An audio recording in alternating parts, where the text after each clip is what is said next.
Hey, thanks for checking out this video. Going over Samut, voice of Dissent. This is my attempt at making her a cEDH viable deck. Let's go ahead and just jump right into it. Samut, voice of Dissent, is a 3/4, costs 5 mana, 3 generic, a red and a green.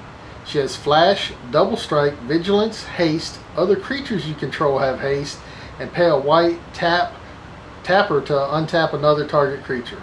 Being a 3/4 double strike, I felt that was pretty good as far as a commander, especially going for a creature strategy.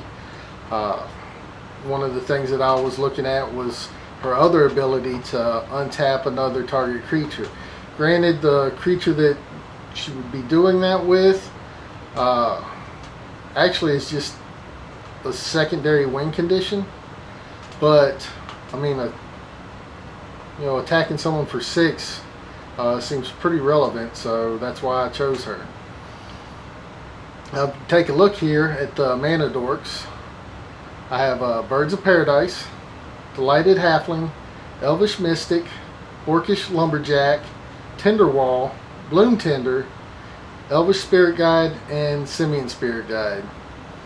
Now, there's usually a lot more creatures to try to get out, but with Orcish Bowmaster, I wanted to try to limit the targets because hopefully some of these I use right away to get Samut out, and then we start rolling from there. Now, the artifacts that I'm only running 7. Jeweled Lotus, Lotus Petal, Mana Crypt, Mox Amber, Mox Diamond, Soul Ring, and Decoction Module. This will actually come in play later on whenever I start talking about some of the creatures and the combos. I guess I could lump this as utility creatures, but here they are. Dryad Militant. If an instant or sorcery card would be put into a graveyard from anywhere, exile it instead. So this is going to keep people from being able to flash back spells or cast spells from their graveyards because their instants and sorceries will be gone. So hopefully it can also lessen the cards in the graveyards when Blue Farm tries to go off or something like that. Esper Sentinel, 1-drop, 1/1. Whenever an opponent casts their first non-creature spell each turn, draw a card unless that player pays X, where X is Esper Sentinel's power. So if I get a couple of card draws off of this, I'm happy with it. Ragavan, Nimble Pilferer, 1-drop. Whenever Ragavan Pilfer deals combat damage to a player, create a treasure token and exile the top card of that player's library. Until end of turn, you may cast that card. You can dash it in for 1 and a red. Feel like getting in early, potentially getting in early, start making some treasures, build up a little bit of mana that away, and also deny my opponent some of their cards. Seems like a great strategy. Draenith Magistrate is a 2-drop. Your opponents can't cast spells from anywhere other than their hands. So if I can get this card out turn 1, turn 2, it'll slow my opponents down and it'll force them to use their removal on this card here instead of maybe one of my key pieces. So this is a great little way to kind of delay the game a little bit to give me time to get my commander out. Duskwatch Recruiter, I'm mainly using him for his ability. He's a 2-drop, 2/2. He has 2 and a green. Look at the top 3 cards of your library. You may reveal a creature card from among them and put it into your hand. Put the rest on the bottom of your library in any order.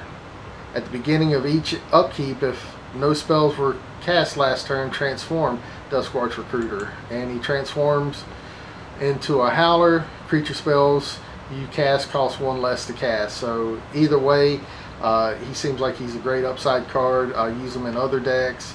It's a great way to filter through cards and try to get to my combo pieces. Fanatic of Ronus. That's a 1/4 body, 2-drop, 1 and a green. So he gets to stick around through Bowmaster.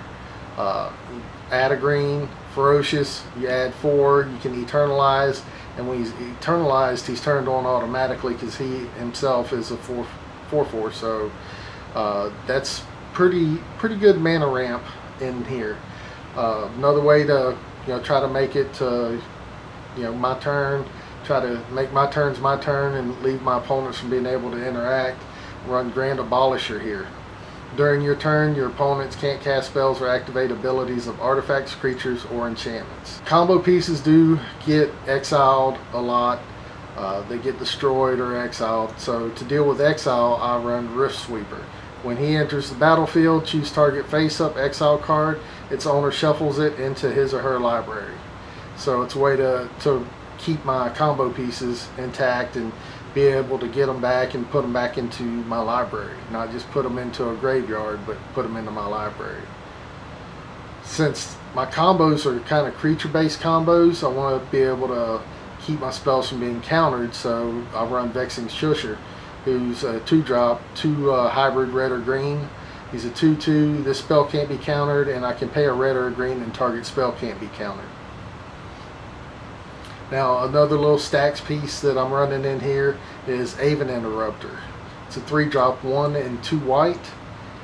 Flash, flying. When Aven Interrupter enters the battlefield, exile target spell, it becomes plotted. Spells your opponents cast from graveyards or from exile cost 2 more to cast. So this also helps deal with Underworld Breach or anything like that, because it's going to make those spells cost a little bit more to cast. So it's another way to slow my opponents down, make them use the removal on this card instead of one of my combo pieces.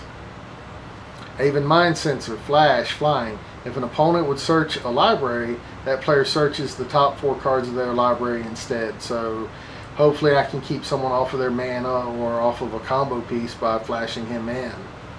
The new Eldamri I added into this deck. It should actually probably go into the combo section, but I left it here. He's a 3-drop, 1 generic, 2 green, 3/3. You may look at the top card of your library anytime. You may cast creature spells from the top of your library. So I'm able to cast my combo pieces from the top of my library.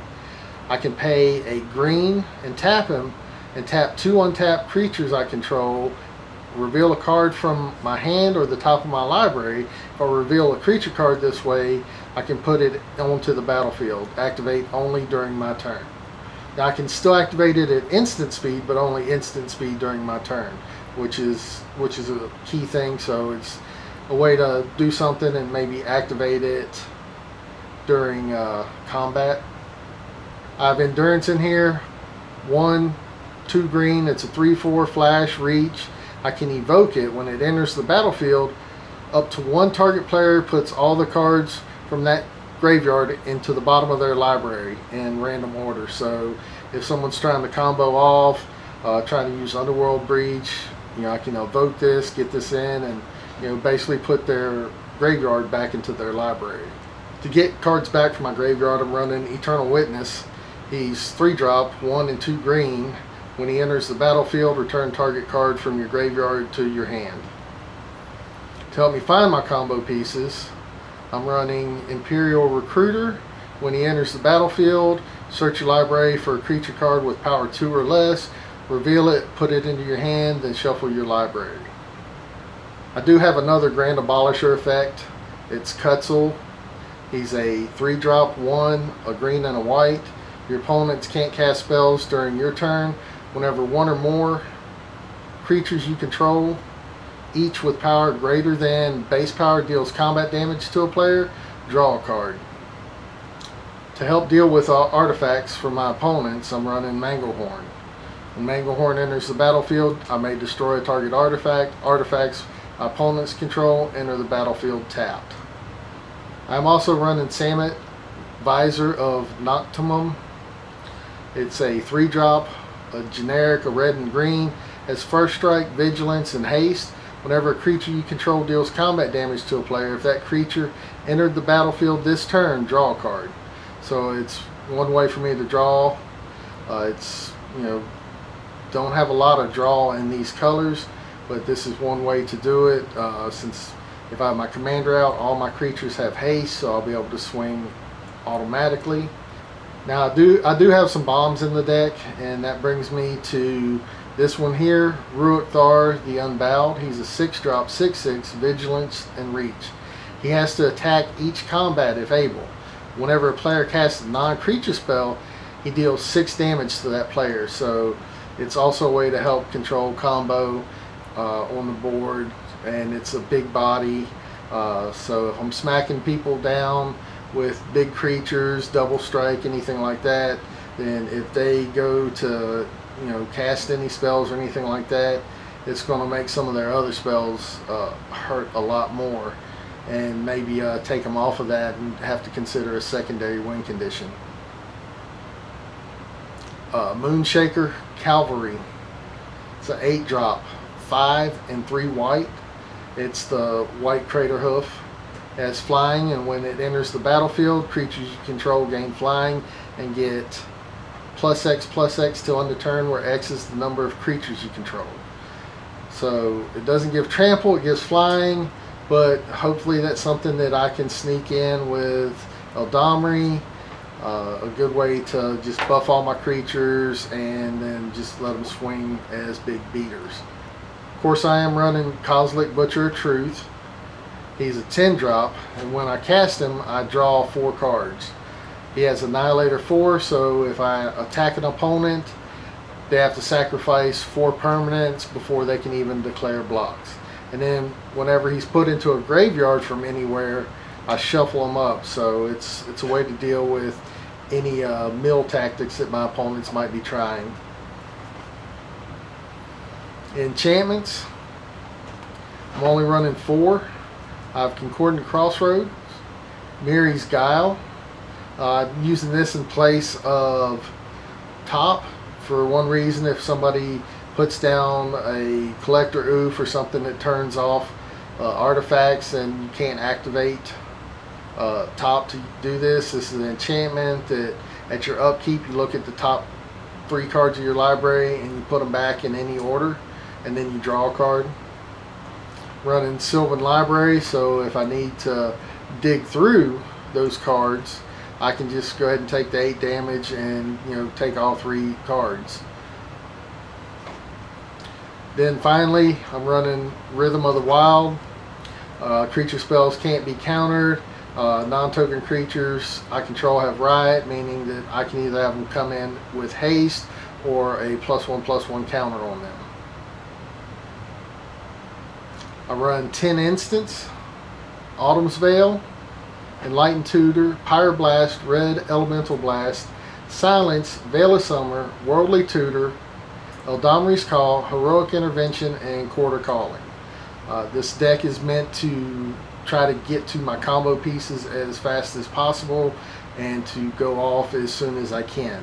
So that's the main thing. I'm running 29 lands. I have several fetches, caverns. I have the 3 original dual lands that can go into this deck. Running 3 mountains, 3 plains, and 3 forests. So I'm just keeping it tight, keeping the mana tight, and trying to be able to get to the mana that I need. I'm running Emergence Zone. It's a way that I can cast my spells as though they had flash, so that I can win on instant speed. Then I have 1 Planeswalker, Karn the Great Creator. His only purpose is to turn my opponent's artifacts off while allowing me to still utilize my artifacts. Then there's Final Devastation. This is a way that I can tutor, get a combo piece back, or just buff all my creatures and swing in for the win. I have 5 removal spells. I have Lightning Bolt, Path to Exile, Swords to Plowshare, Beast Within, and Force of Vigor to get rid of artifacts or enchantments that I need to.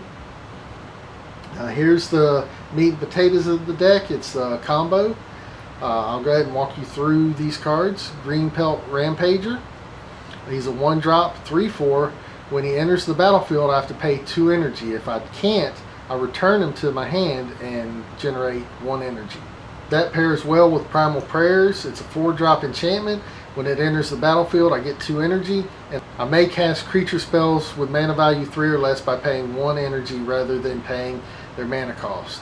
If I cast a spell this way, I may cast it as though it had flash. So as I said, this is part of the combo. As long as I'll have 1 energy, I keep returning Green Belt to my hand and get to cast them over and over again. Never paying the 2 energy, but always creating a storm count for grape shot, or enter the battlefield for impact tremors or perforos. So, and most of my deck is also 3 or less, so I can cast those at instant speed as well. And that's where a decoction module comes in. It gives me energy whenever a creature enters the battlefield.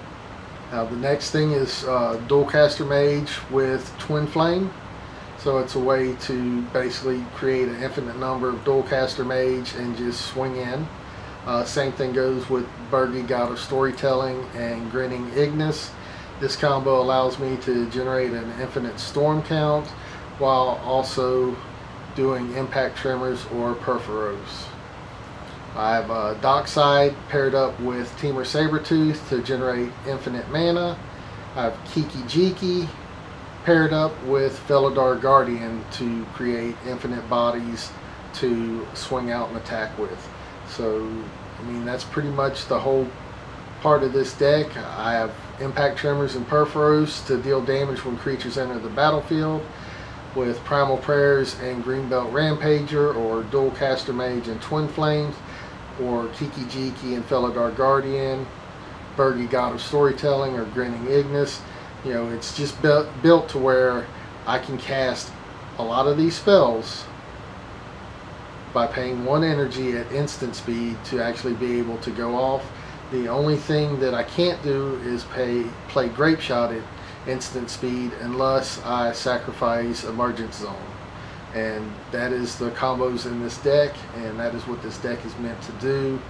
It can combo off real quick, real easy with just a little bit of mana into it, or it can play the long game and just beat my opponents with all the creatures and being able to buff my creatures and give them flying. That's the deck. I hope you enjoyed it. I hope it gave you something to think about, maybe inspired you, let you think about some cards to use and try to combo off, and maybe even jump into cEDH a little bit. Again, I'm using Samut Voice of Dissent, which is not on any list that I've seen as far as cEDH commanders. I just felt that she could be great. I love the colors. It's in my wheelhouse. Anytime it's Gruul or Naya, I'm always looking for a way to break that deck. So let me know what your thoughts are in the comments below. The link to this deck will be also in the description, so let me know what your thoughts are. And until next time, keep slinging those spells.